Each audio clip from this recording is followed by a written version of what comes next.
ચાલો વિદ્યાર્થી મિત્રો, આજે ગણીશું આપણે GUJCET Kumar 2020 paper સેટનું paper number 20. ખરું? તો પહેલાં એકવાર જાતે સોલ્વ કરી લો. જે ડાઉટ્સ હોય એ વિડીયોમાં જોઈ લેવાનો. વાંચો પહેલો ક્વેશ્ચન. શું કહે છે પહેલો ક્વેશ્ચન? સાબુના દ્રાવણના પરપોટા પર વિદ્યુતભાર મૂકતા શું થાય? ભાઈ, પરપોટાની સપાટી પર વિદ્યુતભાર તમે મૂકશો તો બધો વિદ્યુતભાર સપાટી પર ગોઠવાય અને આ વિદ્યુતભાર એકબીજાને અપા કરશે અને એના કારણે દૂર જવાની કોશિશ કરે, માટે એની ત્રિજ્યામાં વધારો થાય. ક્યાં છે? એની ત્રિજ્યા વધે. બે, સમાન વિદ્યુત ક્ષેત્રમાં રહેલા એક ઇલેક્ટ્રોન અને એક પ્રોટોન પરના પ્રવેગનો ગુણોત્તર. ભાઈ, વિદ્યુત ક્ષેત્ર સરખું છે તો આપણે જાણીએ કે ક્યુ વિદ્યુતભારને ઈ જેટલા વિદ્યુત ક્ષેત્રમાં મૂકીએ તો લાગતું બળ F બરાબર QE, પણ F બરાબર MA બરાબર QE, તો પ્રવેગ તમને મળી જશે QE/m. માટે ઇલેક્ટ્રોનનો પ્રવેગ છેદમાં પ્રોટોનનો પ્રવેગ એ ચલે છે 1/m. વિદ્યુતભાર તો સરખા છે, વિદ્યુત ક્ષેત્ર સરખા છે, તો અહીંયા MP/me થઈ જશે. ખરું? 3, Ke²/GME/MP નું પારિમાણિક સૂત્ર. જો આને થોડું ગૌર કરીએ ને તો આપણને ખબર પડે થોડી. GMP/ME હું આને ઉપર નીચે અંતરના વર્ગ વડે ગુણી નાખું. અંતરના વર્ગ વડે ગુણી નાખું તો આ બે ઇલેક્ટ્રોન પ્રોટોન વચ્ચે લાગતું વિદ્યુત બળ છે અને આ ઇલેક્ટ્રોન પ્રોટોન વચ્ચે લાગતું ગુરુત્વાકર્ષણ બળ. તો અત્યારે બળ ભાગ્યા બળ એટલે પારિમાણિક સૂત્ર M0L0T0 જ થઈ જાય. ચોથું, વિદ્યુત ક્ષેત્રમાંના કોઈ બિંદુ પાસે વિદ્યુત સ્થિતિમાન એટલે તે બિંદુ આગળ એકમ ધન વિદ્યુત ભારની વિદ્યુત સ્થિતિ ઉર્જા. આવડવું જોઈએ, આ તો નોલેજ બેઝ છે. 5, વિદ્યુત ક્ષેત્રમાંના કોઈ બિંદુએ 5 કુલમ વિદ્યુતભારની સ્થિતિ ઉર્જા 50 જૂલ છે તો વિદ્યુત સ્થિતિમાન જે જગ્યાએ વિદ્યુત સ્થિતિમાન V હોય ત્યાં Q વિદ્યુતભાર મૂકીએ તો સ્થિતિ ઉર્જા U બરાબર QV, માટે V બરાબર U/Q. આ છે 50/5, તો શું આવશે? 10 વોલ્ટ. 6, વિદ્યુત સ્થિતિમાન પ્રચલનના એકમ જેવો જ એકમ ધરાવતી ભૌતિક રાશિ. ભાઈ, વિદ્યુત સ્થિતિમાન પ્રચલન, વિદ્યુત સ્થિતિમાન પ્રચલન એટલે VL/L એટલે વોલ્ટ પર મીટર. આવો એકમ બીજા કોનો છે? તો એ છે વિદ્યુત ક્ષેત્રની તીવ્રતા. 7, R ત્રિજ્યા ધરાવતા તારનો અવરોધ કેપિટલ R છે. આ તારમાંથી જ 2R ત્રિજ્યાનો નવો તાર બનાવવામાં આવે છે તો નવો અવરોધ. તમે સમજો, જે તાર હતો એમાંથી જ તમે બીજો તાર બનાવ્યો એટલે કાં તો એને ખેંચ્યો હોય અથવા પીગાળીને બનાવ્યો હોય, તો એ સંજોગોમાં R ચલે છે L² સૂત્ર વાપરવાનું અથવા R ચલે છે 1/a². તો પછી ક્ષેત્રફળની જગ્યાએ ત્રિજ્યા મૂકું તો πr² એટલે અહીંયા r ની 4 ઘાત થઈ જશે. તો અહીંયા મુકાય કે ભાઈ R2/R1 બરાબર અહીંયા વ્યસ્ત પ્રમાણ છે એટલે R2/R1 ની 4 ઘાત. જૂની ત્રિજ્યા R હતી, નવી ત્રિજ્યા 2R કરી તો 4 થશે, તો આ થશે R, આ શું થશે? 1/16 થઈ જશે ને? કેટલું થશે? 1/16, 2 ની 4 ઘાત થશે. તો નવો અવરોધ પહેલા કરતા 16માં ભાગનો થઈ જશે. વાહકતાનો એકમ. ભાઈ, વાહકતાનો એકમ શું? ઓમ મીટર. આ અવરોધકતાનો એકમ છે. તો વાહકતા એટલે એનો વ્યસ્ત કરી નાખવાનો, તો મો મીટર ઇનવર્સ. ક્યાં છે? આ રહ્યો. 9મો, વાહકત્વનો SI એકમ અને પારિમાણિક સૂત્ર. વાહકત્વ, બોલો, આવું પેપર એકના એક MCQ હોય કદાપી. તો અવરોધકતા, અવરોધનો વ્યસ્ત કહેવાય. તો અવરોધનું પરિમાણ, અવરોધનો એકમ ઓમ, તો આનો એકમ થશે મો. અને પારિમાણિક સૂત્ર M-1 L-2 T3 A2. આવડવું જોઈએ. જે અવરોધનું થાય એનું ઊંધું થઈ જશે માઇનસમાં.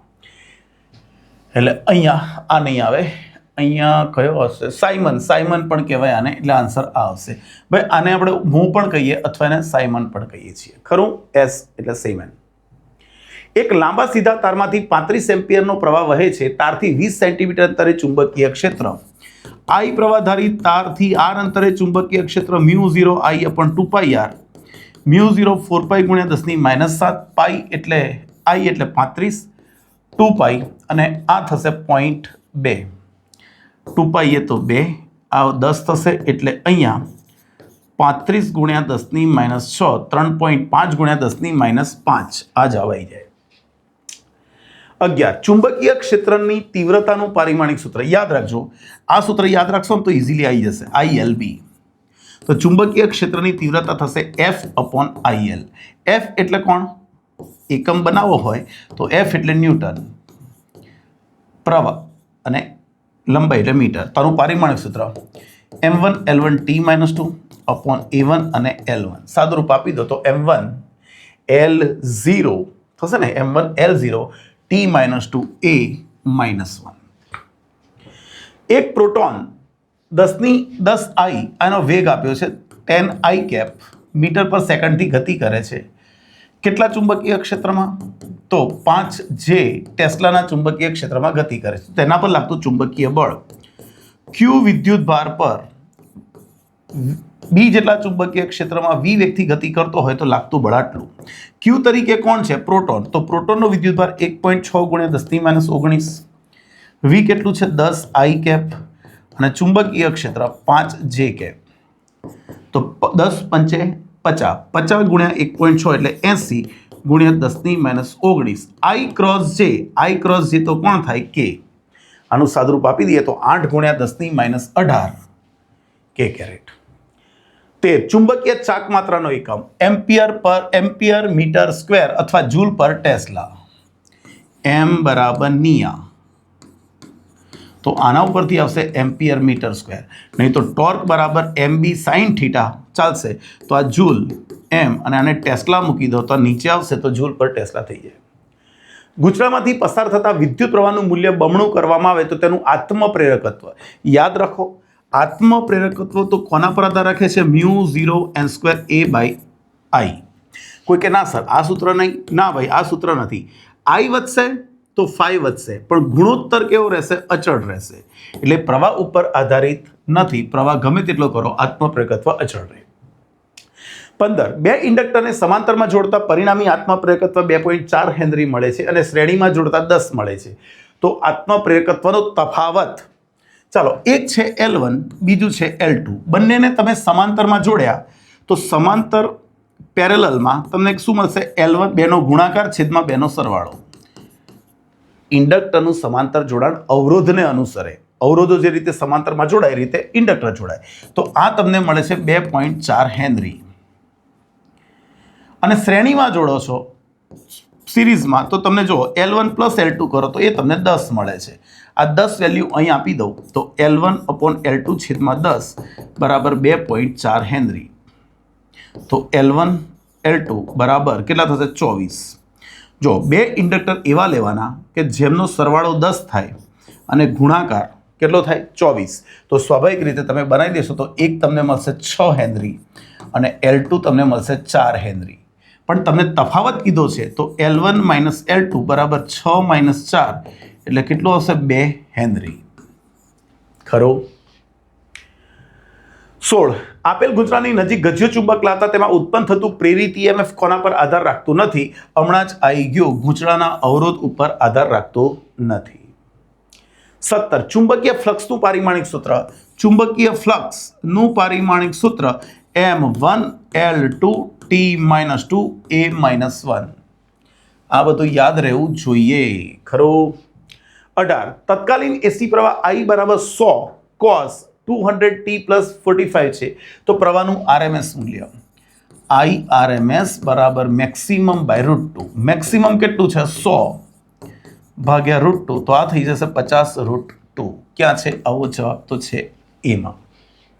19 આદર્શ અવરોધ 12 ઓહ્મ સાથે આદર્શ 0.02 હેનરીનું ઇન્ડક્ટર શ્રેણીમાં જોડેલ છે તો તેને 130 વોલ્ટ 40 હર્ટ્ઝના એસી સપ્લાય સાથે જોડતા વોલ્ટેજ અને પ્રવાહ વચ્ચે કળા તફાવત. કળા તફાવતનું સૂત્ર બની ગયા છે. આ કેવા આંકડા આપ્યા છે? tan phi બરાબર XL - XC/R. ઇન્ડક્ટર આપણી પાસે છે, કેપેસિટર નથી એટલે આ તો 0 થઈ જવાનું છે. તો XL ની જગ્યાએ મુકાય 2π/L અવરોધ. 2 પાઈ લઈશું 3.14. આવૃત્તિ કેટલી આવશે? 40 હર્ટ્ઝ. ઇન્ડક્ટન્સ કેટલું આવશે? 0.02 અને અવરોધ 12. હવે આનું જે આવે સાદુરૂપ તમારે આપવાનું 2 ગુણ્યા 3.14 ગુણ્યા 40 ગુણ્યા 0.02 ભાગ્યા 12 કેટલા થશે? તો આ તમારું થઈ જશે 0.4187. આ 10/5 થશે. જો તમે આને સાદુરૂપ આપો તો તમને કોઈ ખૂણો મળશે. હવે કેટલો મળશે મને આઈડિયા નથી, આ તમારે લોગ ટેબલમાં જોવું પડે. 5 બરાબર 10 ઇન્વર્સ 0.4187. ખરું? જોઈ લેજો તમે. 20 એલસીઆર પરિપથમાં અનુનાદ થાય ત્યારે આરએમએસ મેક્સિમમ કેટલો હોય? અનુનાદ થાય ત્યારે આરએમએસ, તો આરએમએસ એટલે છે વીઆરએમએસ અપોન ઝેડ. પણ આપણને ખબર છે કે અનુનાદ થાય ત્યારે આરએમએસ કેટલું હશે? આર જેટલું હશે. ખરો કે નહીં? એટલે આઈઆરએમએસનું વધારેમાં વધારે મૂલ્ય વીઆરએમએસ અપોન આર. ઓકે, એટલે VM/√2 ઇન્ટુ આર મૂકવો પડે. તો વિચારીને જવાબ આપવાનો, આ નહીં, આપણો આ જવાબ આવશે. 21 100 વોટના બલ્બથી 3 મીટર દૂર ઉત્પન્ન થતું ચુંબકીય ક્ષેત્ર ગણો. તીવ્રતા તમને આપેલી છે તો આનું કોઈ કામ નથી. I બરાબર શું સૂત્ર? Row C. પણ રો બરાબર મુકાય B² અપોન μ0 C.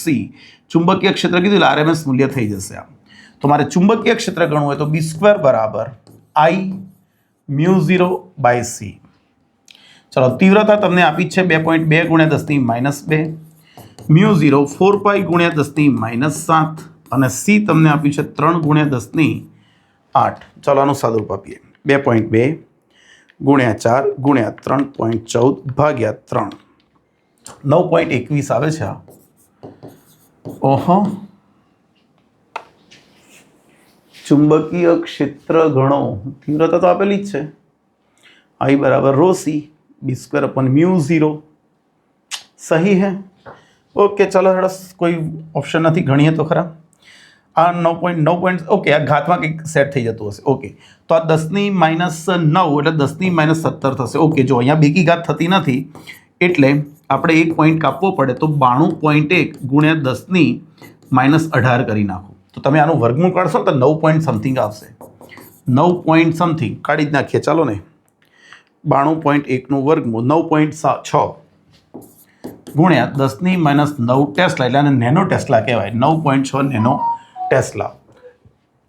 22 ખાલી એંગસ્ટ્રોમ કરતાં ઓછી તરંગ લંબાઈવાળા લગભગ બધા જ વિકિરણોનું ઓઝોન સ્તરમાં શોષણ થાય તો આપણે જાણીએ છીએ 3000 એંગસ્ટ્રોમ કરતાં ઓછી તરંગ લંબાઈવાળા. 23 એક બહિર્ગોળ લેન્સની હવામાં કેન્દ્ર લંબાઈ 20 સેન્ટીમીટર છે તો પાણીમાં કેન્દ્ર લંબાઈ કેટલી? હવા પાણીનો વક્રીભવનાંક આપ્યો છે, હવા કાચનો આપ્યો છે. ચાલો પહેલા બધી વાતો કરીએ હવામાં. હવામાં કેન્દ્ર લંબાઈ ગણવી હોય તો લેન્સ મેકર ફોર્મ્યુલા 1/f બરાબર Ng - Na. લેન્સનું માધ્યમ કાચ, બહારનું માધ્યમ પહેલા હવા લઈએ તો અપોન Na. અહીંયા મુકાય 1/R1 - 1/R2. હવે તમે પાણીમાં ડૂબાડવાના છો તો લેન્સ કાચનો છે પણ બહાર પાણી છે એટલે અહીંયા તમારે મૂકવું પડશે Ng - Nw અપોન Nw કૌંસમાં 1/R1 - 1/R2. તો ચાલો ગુણોત્તર લઈ લઈએ. આના ભાગ્યા આ, તો F આના ભાગ્યા આ કરીશ, ભાગ્યા તો આ ઉપર જતું રહેશે FW અપોન FA. અહીંયા Ng - Na અપોન Na ગુણ્યા Nw Ng - Nw. ચાલો FW, Fr કેટલું? 20. Ng 1.5, Nr 1/1. અહીંયા 1.33, અહીંયા 1.5 માઇનસ 1.33. તો અહીંયા FW અપોન 20 બરાબર આ 0.5 થશે ગુણ્યા 1.33 ભાગ્યા 0.17 અને આ 20 સામે ગુણી દેશો તો લગભગ આનો જવાબ આવે છે 78.23, 78.2 સેન્ટીમીટર આવે છે. ટેક્સ્ટ બુકનો જ છે, જોઈ લેવાનું. એક પ્રિઝમને હવાને બદલે પાણીમાં મૂકવામાં આવે તો શું થાય? સિમ્પલ, દેખો આપણે વક્રીભવનાંક ભણી ગયા. પ્રિઝમના બહારના માધ્યમની સાપેક્ષે વક્રીભવનાંક બરાબર sin A plus delta m/2 upon sin A/2. તમે સમજો હવે કે પ્રિઝમ જે છે એનો પ્રિઝમ કોણ જે છે એ તો એ જ રહેવાનો છે, પ્રિઝમ કોણ બદલાવાનો નથી. પણ બહારનું માધ્યમ બદલાઈ જશે તો વિચલન કોણ બદલાઈ જાય. ખરું કે નહીં? વિચલન કોણ બદલાઈ જાય, લઘુત્તમ વિચલન કોણ બદલાઈ જશે. પ્રકાશનું કિરણ પાતળા માધ્યમમાંથી ઘટ્ટ માધ્યમમાં પ્રવેશે છે. પાતળા માધ્યમમાંથી પ્રકાશની ઝડપ ઘટ્ટ માધ્યમમાં ઝડપ કરતાં બમણી છે. ખરું? તો પૂર્ણ આંતરિક પરાવર્તન માટે ક્રાંતિકોણ કેટલો? ભાઈ ક્રાંતિકોણનું સૂત્ર ભણી ગયા. એન શું ભણી ગયા? હા, તો 1/n અને n મૂકી દઉં અહીંયા તો શું થશે? C/v. એટલે ઉભા રહો, એક કામ કરે, હું તમને પાતળું ઘટક લખી બતાવું. તો આપણે અહીંયા આવું લખતા હતા, n પાતળું અપોન n ઘટ. હવે આપણને ખબર હોવી જોઈએ કે v ચલે છે 1/n. તો અહીંયા વેગનો ગુણોત્તર જો આપણે લેવો હોય તો v ઘટ ઉપર આવી જશે અને v પાતળું નીચે આવી જશે. હવે ઘટ્ટ માધ્યમમાં વેગ કરતાં પાતળા માધ્યમમાં વેગ ડબલ કીધો છે, અથવા તો અહીંયા ઘટ્ટ માધ્યમમાં કરતાં પાતળા માધ્યમમાં કેવો છે? બમણો. એવું છે ને? હા, તો v ઘટ અને છેદમાં પાતળું છે v ઘટ કરતાં બમણું છે, તો આ બે નીકળી જશે તો 1/2 આવશે. તો sin IC બરાબર 1/2. તો IC બરાબર કેટલા આવી જશે? 30 ડિગ્રી. ખરું? 26. 589 નેનોમીટર તરંગ લંબાઈ ધરાવતો પ્રકાશ હવામાંથી પાણીની સપાટી પર આપાત થાય તો વક્રીભૂત પ્રકાશની તરંગ લંબાઈ. આપણે જાણીએ છીએ કે તરંગ લંબાઈ એ વક્રીભવનાંકના વ્યસ્ત પ્રમાણમાં. તો વોટરમાં તરંગ લંબાઈ છેદમાં એરમાં, તો અહીંયા સામે શું મુકાય? n air upon n water. વોટરમાં ગણવાની છે, હવાનો વક્રીભવનાંક 1, પાણીનો 1.33 લઈ લો અને આ તરંગ લંબાઈ હવાની છે જે આપણને 589 આપી છે. તો અહીંયા 589 ભાગ્યા 1.33 કરી નાખશો, 443 આવી જશે. અહીંયા 444 આપ્યું છે, ચાલશે. ખરું? 27. યંગના ડબલ સ્લિટના પ્રયોગમાં એક રંગી પ્રકાશનું ઉદ્ગમ વાપરવામાં આવે ત્યારે પડદા પર કેટલી શલાકાઓ મળે?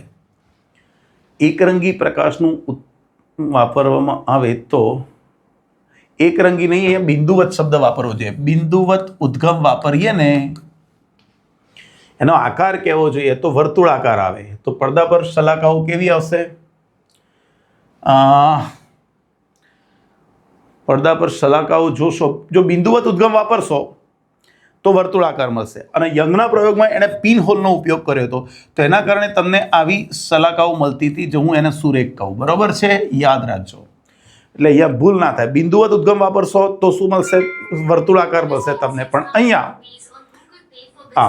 28. યંગના પ્રયોગમાં શલાકાની પહોળાઈ 0.4 મિલીમીટર છે. હવે જો આ સમગ્ર રચનાને 4/3 વક્રીભવનાંકવાળા માધ્યમમાં મૂકવામાં આવે તો શલાકાની પહોળાઈ એ તરંગ લંબાઈના સમપ્રમાણમાં હોય. સૂત્ર જ છે આપણું, B બરાબર lambda capital D upon small d.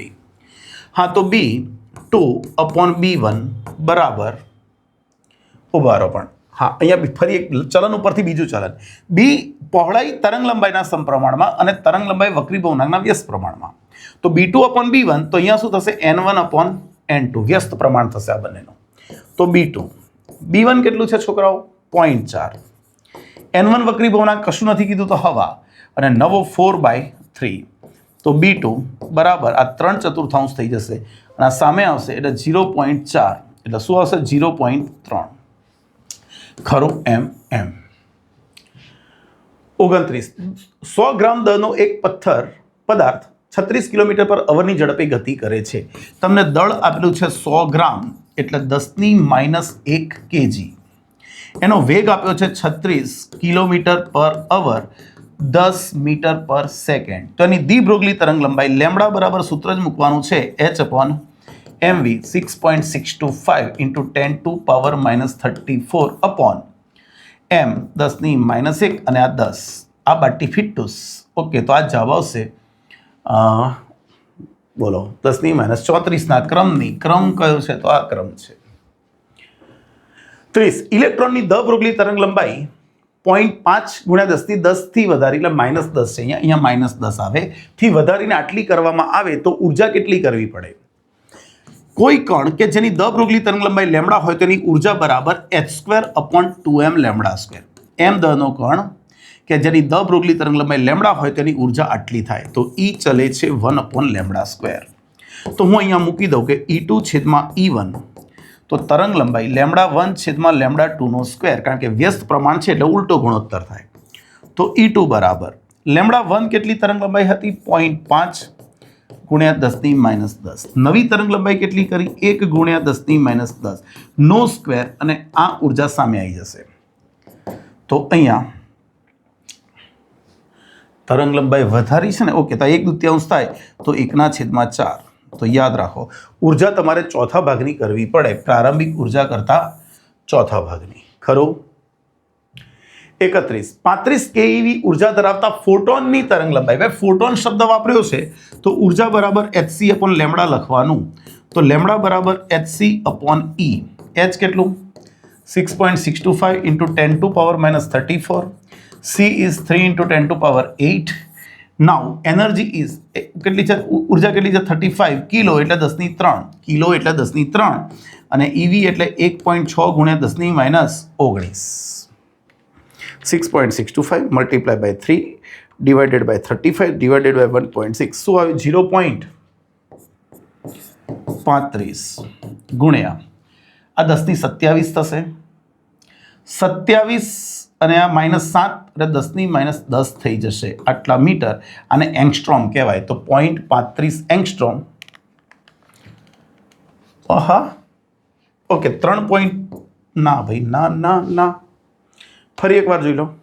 6.625 ગુણ્યા 10⁻34. 3 ગુણ્યા 10⁸. એ 35 કિલો. ઓકે, 35 કિલો એટલે 10⁻3. EV એટલે 1.6 ગુણ્યા 10⁻19. સહી હે. અને ભાગાકાર કરી નાખું છું તો લગભગ 0.35 આવતું ને. 6.625 ગુણ્યા 3 ભાગ્યા 35 ભાગ્યા 1.6. 0.35 -100 24 10⁻10 0.35 એંગસ્ટ્રોમ આવે. અથવા ઓકે, આ આપ્યું છે ગુણ્યા 10⁻12 મીટર. ઓકે, આ છે ને, આ રહ્યો 35 ગુણ્યા 10⁻12 મીટર. 32. રુધરફોર્ડના આલ્ફા પ્રકીર્ણનના પ્રયોગમાં આલ્ફા પ્રકીર્ણનમાં ઇમ્પેક્ટ પેરામીટર 0 હોય. ભાઈ ઇમ્પેક્ટ પેરામીટર 0 હોય તો પ્રકીર્ણન કોણ 180 ડિગ્રી મળે. બોહર મોડલ અનુસાર સૂર્યની આસપાસ 3 ગુણ્યા 10⁴ મીટર પર સેકન્ડની ઝડપથી આટલી ત્રિજ્યાની કક્ષા ધરાવતો ક્વોન્ટમ નંબર કયો?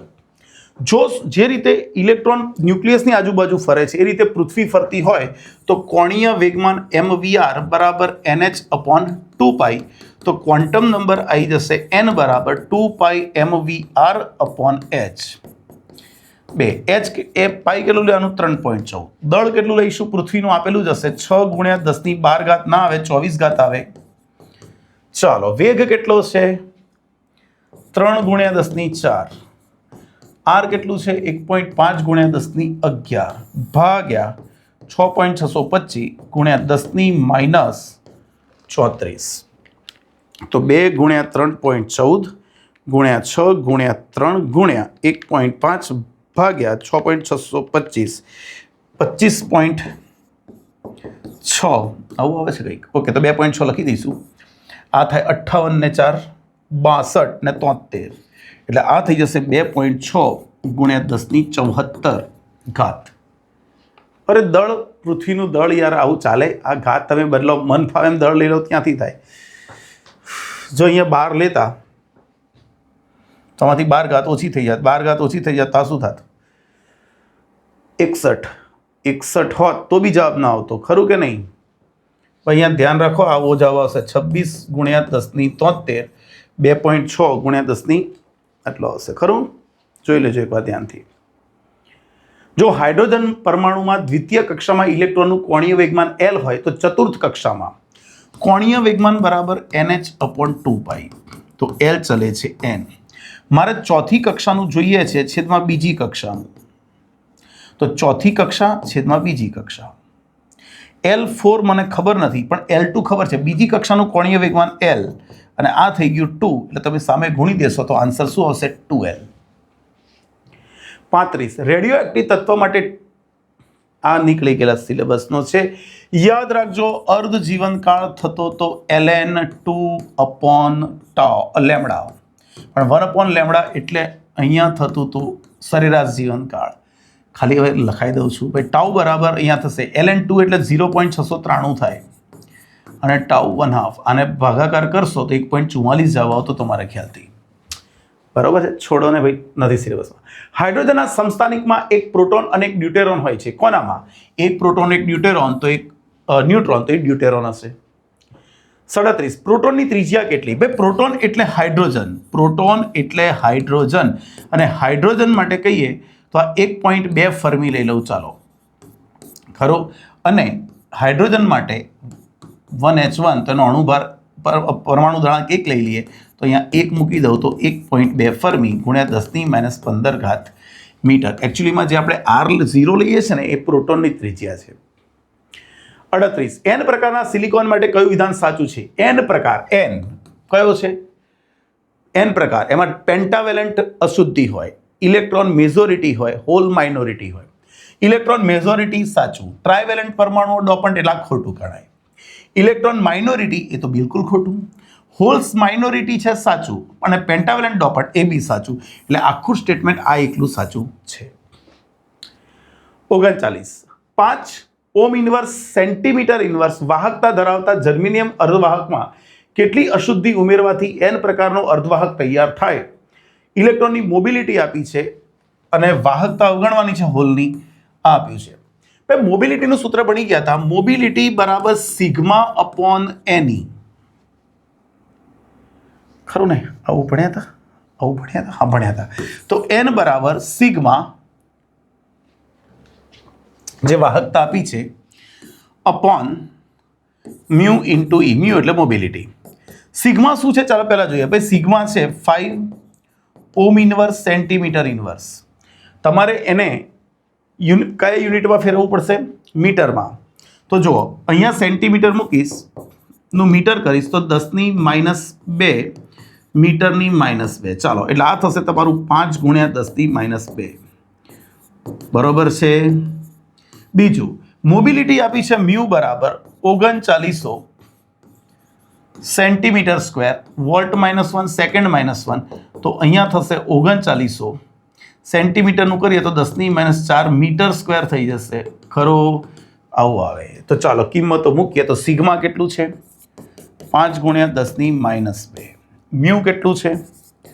3900 ગુણ્યા 10⁻4 અને ઇલેક્ટ્રોનનો વિદ્યુતભાર 1.6 ગુણ્યા 10⁻19 ભાગ્યા 5 ભાગ્યા 39 જ કરું છું ભાગ્યા 1.6 તો 0.08 વાળો જવાબ આવે છે. 0.08013 બે મીંડા મેં અહીં આપી દીધા છે, આ બે મીંડા ગણ્યા નથી, અહીં આપ્યા તો -21 ઉપર જાય તો 19 થાય, ખરું? તો 8.013 ગુણ્યા 10⁻17. આવો જવાબ આવો. ઓહો काहे को नहीं आया? સેન્ટીમીટર. અરે હા યાર, અહીં ભૂલ થઈ મારથી. 10⁻⁻ પ્લસ થઈ જશે ને, આ પ્લસ થઈ જશે. આ સેન્ટીમીટર નીચે છે ભાઈ, નીચે સેન્ટીમીટર છે, 10⁻2 ઉપર આવશે તો +2 થઈ જશે ને, એ મારી ભૂલ થઈ.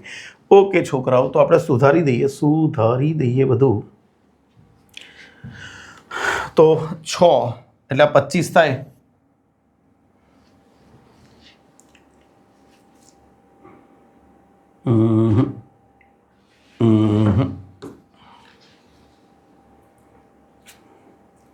તો આ શું થયું? આ બે મીંડા અહીંયા આપ્યા, બરોબર મેં? તો -2 -21 એટલે અહીંયા 23 થાય, એટલે અહીંયા 23 થાય અને બે મીંડા કાપી નાખો એટલે 21 થાય. ઓકે સહી હે, 21 વાળો જવાબ આવે. આ જવાબ આવી જશે, ખરું? ડી. 40 ટ્રાયવેલેન્ટ અને પેન્ટાવેલેન્ટ અશુદ્ધિઓ વિદ્યુતની દ્રષ્ટિએ તટસ્થ છે. ભાઈ યાદ રાખો, ટ્રાયવેલેન્ટ હોય કે પેન્ટાવેલેન્ટ હોય એમાં એક ઇલેક્ટ્રોન કે વધારાનો છે, ઓછો છે, એ તો કોના કરતા? સિલિકોનના કે જર્મેનિયમના ઇલેક્ટ્રોન કરતા.